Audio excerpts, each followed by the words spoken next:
बिस्मिल्लाहिर्रहमानिर्रहीम अस्सलाम वालेकुम। मैं हूँ इकरा तारिक। तो आज हम बनाएंगे बहुत ही मज़ेदार गुड़ वाले चावल। गुड़ वाले चावल बहुत ही जूसी बनेंगे, बहुत ही सॉफ्ट बनेंगे, बहुत ही मज़े के बनेंगे।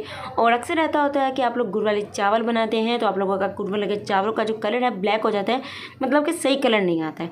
ठीक है, तो चलिए फिर फटाफट से आप और मिलकर मज़ेदार से गर्मा गर्म गुड़ वाले चावल को बनाना शुरू करते हैं। बिस्मिल्लाहिर्रहमानिर्रहीम। सबसे पहले हम लोग इसकी चाशनी तैयार करेंगे। तो यहाँ पर मैं 300 ग्राम गुड़ ले रही हूँ। अगर आप लोग थोड़ा सा मीठा तेज़ खाते हैं तो पूरा 300 ग्राम ले लीजिए। अगर नॉर्मल खाते हैं तो 250 ग्राम्स भी ले सकते हैं। आधा कप पानी डालने के बाद तो यहाँ पर हमने इसकी चाशनी बना लेनी है। तो चाशनी जो हमें थोड़ी सी थिक चाहिए है, थिक बनानी है। पानी बहुत ज़्यादा डालकर चाशनी को आपने नहीं बनाना है, तो ये बात हमेशा अपने जहन में रखें। तो चाशनी को छान कर हम लोग फटाफट अच्छे साइड पर कर लेते हैं। तो अगले काम की तरफ फटाफट से चलते हैं।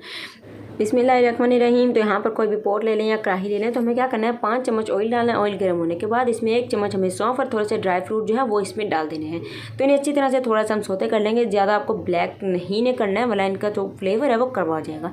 उसके बाद थोड़े से इसमें 3 या 4 लौंग डाल लीजिए, अच्छे से फ्लेवर, अच्छी सी खुशबू के लिए। लौंग नहीं पसंद तो इलायची भी आप लोग यहाँ डाल सकते हो, या फिर इलायची का पाउडर या फिर इलायची के दाने।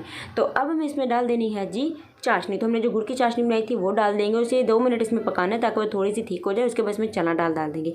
तो चना दाल मैं यहाँ पर आधा का इस्तेमाल करूँ, जिसे अच्छे से मैंने बॉयल किया। कच्ची बिल्कुल भी नहीं डालनी, वरना वो इसमें जाकर और हार्ड हो जाएगी। बिस्मिल्लाहिर्रहमानिर्रहीम। बारी आती है जी इसमें चावल डालने की। तो सेला चावल हमने इस्तेमाल किया है 250 ग्राम, यानी कि इसमें हम लोग 1 पाव चावल लेने हैं। ठीक है, 1 पाव भी बहुत ज़्यादा बन जाते हैं, तो 1 पाव चावल लेने हैं, जिसे अच्छे से बॉयल करके इसमें डालना है। सेला चावल ठीक हो गया।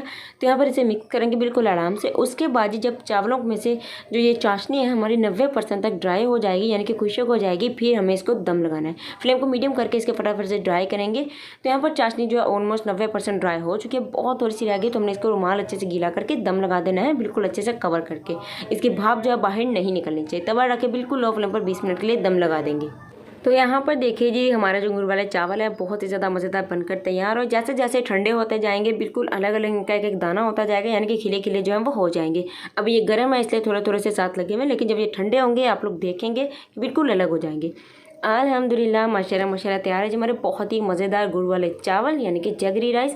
तो अगर आपको मेरी आज की मज़ेदार रेसिपी अच्छी लगी है तो वीडियो को लाइक करना, शेयर करना, कमेंट करना, और हमारे इस यूट्यूब चैनल को फटाफट से सब्सक्राइब कर लीजिए, ताकि आने वाली वीडियो सबसे पहले सबको मिलती रहे।